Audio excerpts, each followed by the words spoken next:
So these slides will be made available to you, and so what we see here is like all these links are hyperlinks. So we've written some pretty awesome tutorials and references for how to use the Bean. So getting started Bean will go over like which softwares you need to install. iOS and Android SDKs will provide information how to use them. Bean Talk is actually our forum where our Bean users ask questions, and probably 80% of developer questions should be answered on Bean Talk. And if not, feel free to post, and me and the PunchThrough team are really responsive on the forums. You can also use Bean Talk to search for questions that may have been answered. The Bean API is just a special code to get the Bean going. For example, if you want to start the accelerometer or use the temperature sensor. And if you want to get inspiration, a lot of our stuff is actually in hackster.io. So you can post your projects or search through projects to see what you want to develop. We're also running a really cool promotion that if you build a product with the Bean, or build a little cool project, and you actually make a tutorial and tweet at us, we'll actually send you a free Bean.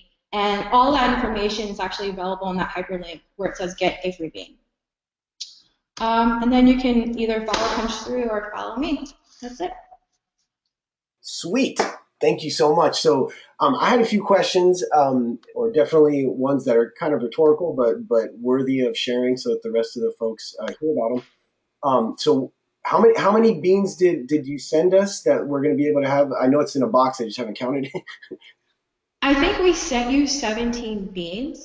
Right. Okay, great. So we're going to have plenty of beans for folks to check out and try to use. I think that you pointed out the what's in the Hackster link where that you show all the different projects that have been built with the Bean. I think that that's a great place to kind of get some inspiration as to what different things can be done using the Bean hardware together with some of the hyperlocation stuff that Impinj was talking about, or the headset features that Navila was talking about from Plantronics.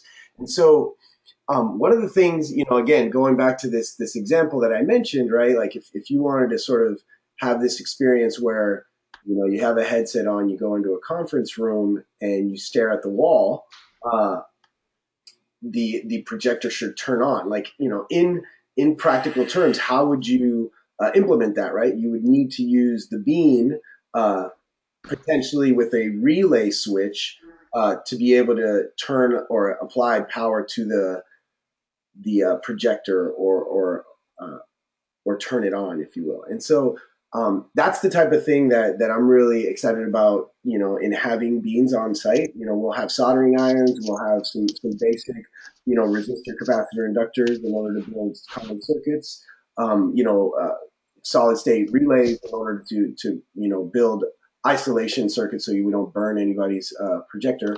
I'm sure Aaron from Clearblade wouldn't be happy about that. So there's definitely some tools on site that'll allow for you to build some of these cool ideas.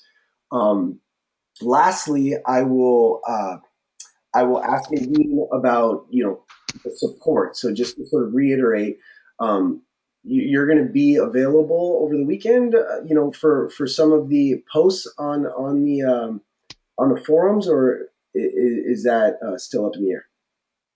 Yeah, so I'll be able to see emails as they come in from the posts because I'm directly linked to Bean Talk. So either me, and I'll mention it to my team, we'll try to keep an eye on these posts, if anything. I highly recommend searching on the search button to see if you can find answers to questions. And if you can't or you're not sure, just post on Bean Talk, and then we're really responsive. Awesome. Yeah. So I've actually, from firsthand experience at a hackathon myself, I've used the Bean Talk forums and really gotten 98% of all my questions answered.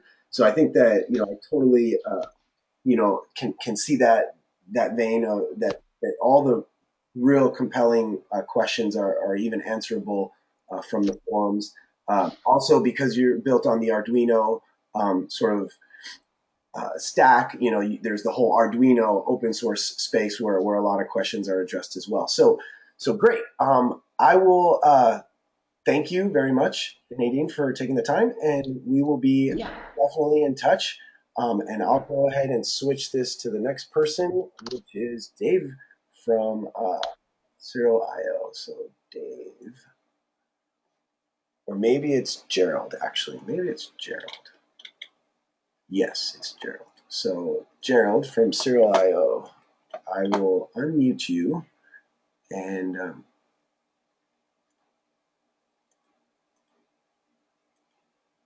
So I believe, Gerald, because you dialed in, you should be able to unmute yourself, maybe? Oh, okay. Dave, did you want to be the presenter? Or because I don't show that you're connected via the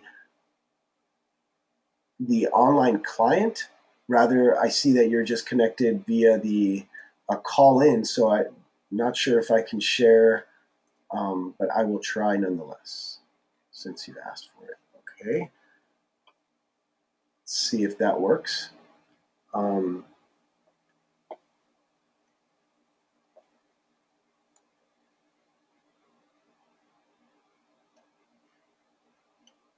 right, so Dave, you're the presenter. You're still unmuted. I wonder why this is. Oh, great. So I'm seeing something. Now the question is, how do I unmute you?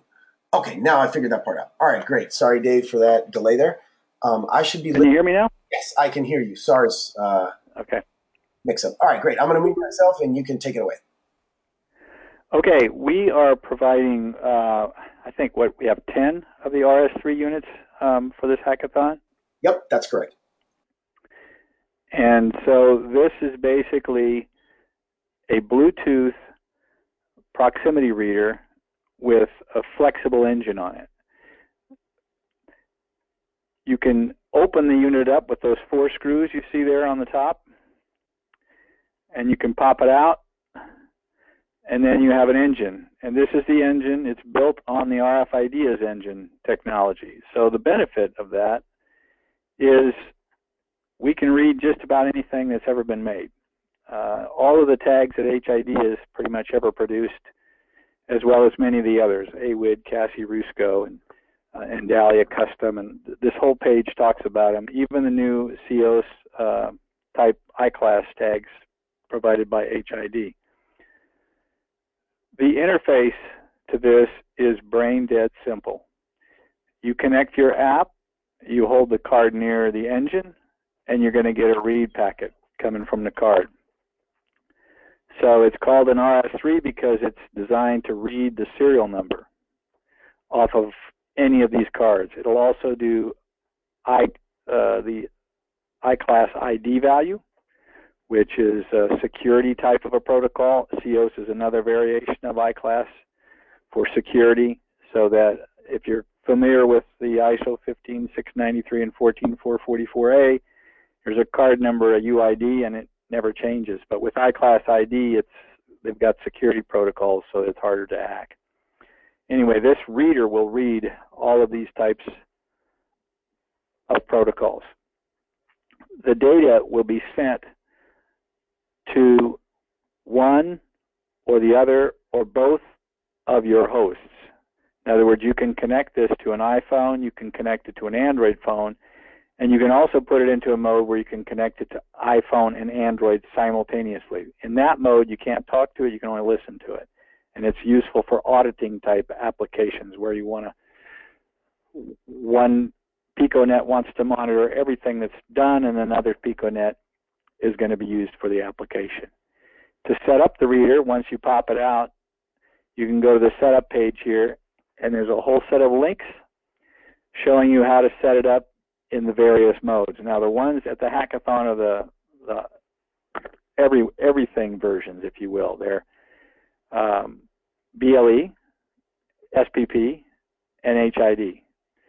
And these links will take you to pages that look like this, where it shows you how to set the dip switches and gives you some more information about how to set them up. There's applications available for using these right out of the gate for sanity checking, checking your work, checking your apps. You can connect it also to Windows by getting one of our Serial Manager Professional for Windows if you want to do that. You can also do it to Android with the Yak BLE app. You can also do it to iOS, and we have 2 sample apps. This Yak BLE app, and we have another one there's not a link to it here because there's a link to it here. This particular app is, or link is to the source code for a lightweight version of the Yak BLE app, which you can have the full source code, connect to the reader, get the reads. You can also go into command mode on the Bluetooth low energy module and make settings changes if your app decides it wants to do something related to that. And then the other link, actually I crossed those over. This is the Yak BLE source. This source is for iOS, and this app will connect to the RS3 reader, and it will just start posting values. So you have full source code for iOS and full source code for Android if you want to use either one of those. There's also another app. This is the iScan browser app that we have here. And this, if you have some hack that you want to do based on a web interface, this can allow you to put the data right into the web page field without the user having to tap to get focus if you wanted to use the RS3 in keyboard mode. So there's a lot of options, and you can read just about anything. It's very powerful, easy to connect. You can connect this reader in about a second because the BLE is really fast. And that's pretty much it. We're available. You can email us on the weekend, and we'll get back to you with any answers that you need. You can email support, or I think there's also a form on our webpage where you could ask for support, but if you just email support at SerialIO, that's easy to remember. Great, Dave. Thank you so much. I think one question that I've always liked to about your readers is the ability to read the low frequency as well as the NFC bands. I think that that really broad support is something that's really, really powerful about your readers. Yeah, you can see in this picture here the inside track, if you will. That's the 125 kilohertz reader, and then the outside track antenna, if you will, is also the 13 megahertz reader. So yeah, that it has 2 engines, and it can read HF and LF cards, not at the exact same time, but you can pop one card in and then pop the other card off. Right, and so the like really interesting applications there is like you know any of the hackers that attend the event could have a key fob from their condominium or something from the corporate park where they're and they could literally use that exact same tag, whether it's a a low frequency 125 kilohertz tag or a high frequency 13.56 NFC tag, and likely create some kind of experience like that, which those are some compelling things that you could potentially do. Yeah, we have companies, large insurance companies, for example, that have mixed cards. Some employees have 125 cards and some employees have 13 megahertz cards, and they use our reader in a single app. Everything works just fine. Awesome. Well, great. Thanks so much, Dave, for your time today. I will hit you up if any questions come up during the weekend or on the chat window. But I will say to the other speakers that have already presented, like feel free to drop off. There's no need for you to stay on. I don't want to take too much of your time. So really appreciate you joining us, though, Dave.